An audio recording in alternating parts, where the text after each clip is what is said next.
एक बार एक साहूकार था जो भगवान शिव का अनन्य भक्त था। उसके पास धन धान्य किसी भी चीज की कमी नहीं थी, लेकिन उसकी कोई संतान नहीं थी और वह इसी कामना को लेकर रोज शिवजी के मंदिर जाकर दीपक जलाता था। उसके इस भक्तिभाव को देखकर एक दिन माता पार्वती ने शिवजी से कहा कि हे प्रभु, यह साहूकार आपका अनन्य भक्त है। इसको किसी बात का कष्ट है तो आपको उसे अवश्य दूर करना चाहिए। शिवजी बोले कि हे पार्वती, इस साहूकार के पुत्र नहीं हैं और इसी कारण से यह दुखी रहता है। माता पार्वती कहती है कि हे प्राणनाथ, कृपा करके इसे एक पुत्र का वरदान दे दीजिए। तब भोलेनाथ ने कहा कि हे पार्वती, इस साहूकार के भाग्य में पुत्र का कोई योग नहीं है। ऐसे में अगर इसे पुत्र प्राप्ति का वरदान मिल भी गया तो वह केवल 16 वर्ष की आयु तक ही जीवित रहेगा। यह सुनने के बाद भी माता पार्वती ने कहा कि हे प्रभु, फिर भी आपको इस साहूकार को पुत्र का वर देना ही होगा, अन्यथा भक्त क्यों आपकी पूजा करेंगे। माता पार्वती के बार बार कहने से भोलेनाथ ने साहूकार को पुत्र का वरदान दिया, लेकिन पार्वती से यह भी कहा कि वह केवल 16 वर्ष तक ही जीवित रहेगा। साहूकार उनकी ये सारी बातें सुन रहा था, इसलिए उसे ना तो खुशी हुई और ना ही दुख। वह पहले की ही तरह भोलेनाथ की पूजा अर्चना करता रहा। उधर सेठानी गर्भवती हुई और 9वें महीने उसे एक सुंदर से बेटे की प्राप्ति हुई। परिवार में खूब हर्षोल्लास से उत्सव मनाया, लेकिन साहूकार पहले की ही तरह रहा और उसने बालक की 16 वर्ष की आयु का जिक्र किसी से भी नहीं किया। जब बालक की आयु 12 वर्ष हो गई तो एक दिन साहूकार की पत्नी ने बेटे के विवाह के लिए कहा, तो साहूकार ने कहा कि वह अभी बालक को पढ़ने के लिए काशी जी भेजेगा।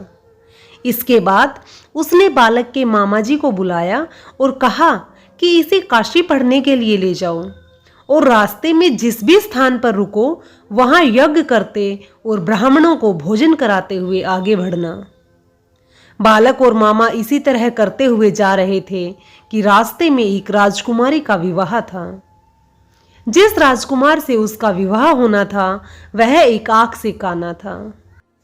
तो राजकुमार के पिता ने जब अति सुंदर साहूकार के बेटे को देखा तो उनके मन में भी आया कि क्यों ना इसे ही घोड़ी पर बिठाकर शादी के सारे कार्य संपन्न करा लिए जाएं। उन्होंने बालक के मामा से बात की और कहा कि इसके बदले में वह अथाह धन देंगे। धन के लालच में आकर मामा भी राजी हो गए।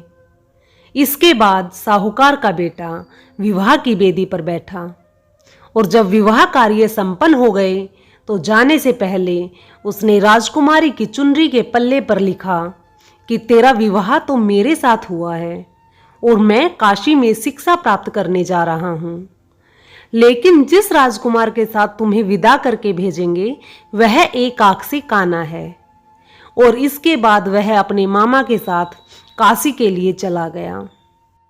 उधर जब राजकुमारी ने अपनी चुनरी पर यह लिखा हुआ पाया तो उसने राजकुमार के साथ जाने से मना कर दिया। राजा ने भी अपनी पुत्री को बारात के साथ विदा नहीं किया। बारात वापस लौट गई। उधर मामा और भांजे काशी जी पहुंच गए थे। एक दिन जब मामा ने यज्ञ रचा रखा था और भांजा बहुत देर तक बाहर नहीं आया तो मामा ने अंदर जाकर देखा भांजे के तो प्राण निकल चुके थे। वह बहुत परेशान हुए, लेकिन सोचा कि अभी रोना पीटना मचाया तो ब्राह्मण चले जाएंगे और यज्ञ का कार्य अधूरा रह जाएगा। जब यज्ञ संपन्न हुआ तो मामा ने रोना पीटना शुरू किया। उसी समय शिव पार्वती उधर से जा रहे थे तो माता पार्वती ने शिवजी से पूछा, हे प्रभु, यह कौन रो रहा है। तो भोलेनाथ ने कहा, हे पार्वती, यह उसी साहूकार का पुत्र है जिससे मैंने पुत्र प्राप्ति का वरदान दिया था। आज इसकी आयु 16 वर्ष पूरी हो गई। तब माता पार्वती कहती है कि हे स्वामी, इसे जीवित कर दें, अन्यथा रोते रोते इसके माता पिता के तो प्राण निकल जाएंगे। तब भोलेनाथ ने कहा कि हे पार्वती, इसकी आयु इतनी ही थी, सो वह भोग चुका। लेकिन मां के बार बार आग्रह करने पर भोलेनाथ ने उसे दोबारा जीवित कर दिया। लड़का ओम नमः शिवाय करते हुए जी उठा और मामा भांजे दोनों ने ईश्वर को धन्यवाद दिया। वे अपनी नगरी की ओर चल पड़े। रास्ते में वही नगर पड़ा जिसमें बालक की शादी हुई थी और वहां राजा ने उनको पहचान लिया और राजा उसे अपने महल ले गया। फिर राजा ने राजकुमारी को साहूकार के बेटे के साथ बहुत सारे धन धान्य के साथ विदा किया। उधर साहूकार और उसकी पत्नी छत पर बैठे थे। उन्होंने यह प्रण कर रखा था कि यदि उनका पुत्र सकुशल न लौटा तो वह छत से कूदकर अपने प्राण त्याग देगा।